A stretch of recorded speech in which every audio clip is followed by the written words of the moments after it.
வணக்கம். Vivo V70க்கும் V70 எலைட்க்கும் ஒரு பெரிய போட்டி இருக்கு.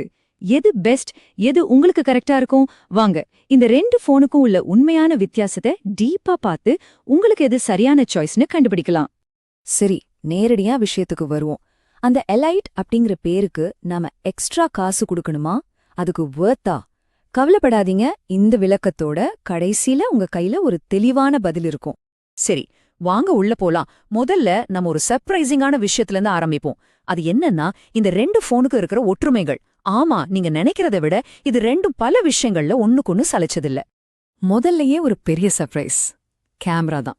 இப்போ பாருங்க, main camera, telephoto, ultra wide, வீடியோன்னு எல்லாமே ரெண்டு போன்லயும் அப்படியே அச்சசலா ஒண்ணுதான். சோ போட்டோகிராஃபில எந்த காம்ப்ரமைஸுமே இல்ல, ரெண்டுமே ஒரே மாதிரியான பவர்ஃபுல் எக்ஸ்பீரியன்ஸ் கொடுக்குது. அடுத்து பேட்டரி. எங்கேயும் அதே கதை தான். ரெண்டு போன்லயுமே பாத்தீங்கன்னா அதே 6500 mAh பேட்டரி, அதே 90W ஃபாஸ்ட் சார்ஜிங். அதனால ஒரு நாள் முழுக்க பவர் நிக்கும், வேகமா சார்ஜும் ஏறும். இதுல எந்த வித்தியாசமும் இல்ல. சரி, அடுத்து டிஸ்ப்ளே. இங்கேயும் அதே கதை தான் தொடருது. ரெண்டு போன்லயுமே ஒரே மாதிரி 6.59 inch 1.5K AMOLED screen, 120 Hz refresh rate, அப்புறம் 5000 nits பிரைட்னஸ். சோ விஷுவல் எக்ஸ்பீரியன்ஸ்ல ரெண்டுமே டாப் டக்கர். அப்போ சுருக்கமா சொல்லணும்னா என்ன?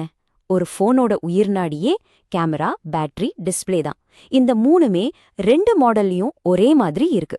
இத நல்லா ஞாபகம் வச்சுக்கோங்க, இது ரொம்ப முக்கியமான பாயிண்ட். அப்போ உங்க எல்லாருக்கும் மனசுல ஒரு கேள்வி வரும். அப்புறம் எதுக்கு அந்த எக்ஸ்ட்ரா காசு? அந்த கூடுதல் பணம் உண்மையில எதுக்கு போகுது? V70 எலைட் மாடலுக்கு ஏன் அவ்ளோ விலை? வாங்க அதையும் பாத்திரலாம். சரி, இப்பதான் நம்ம விஷயத்தோட முக்கியமான கட்டத்துக்கே வரும். அந்த கூடுதல் விலையை ஜஸ்டிஃபை பண்ற அந்த மேட்டர் என்ன? எலைட் மாடல் எதுல வித்தியாசப்படுதுன்னு இப்ப பார்க்கலாம். இதோ பாருங்க, இதுதான் முதல் மற்றும் மிகப்பெரிய வித்தியாசம். ப்ராசஸர். V70ல ஸ்னாப்டிராகன் 7 Gen 4 சிப் இருக்கு. ஆனா V70 எலைட்ல ஒரு உண்மையான flagship chip Snapdragon 8S Gen 3 இருக்கு.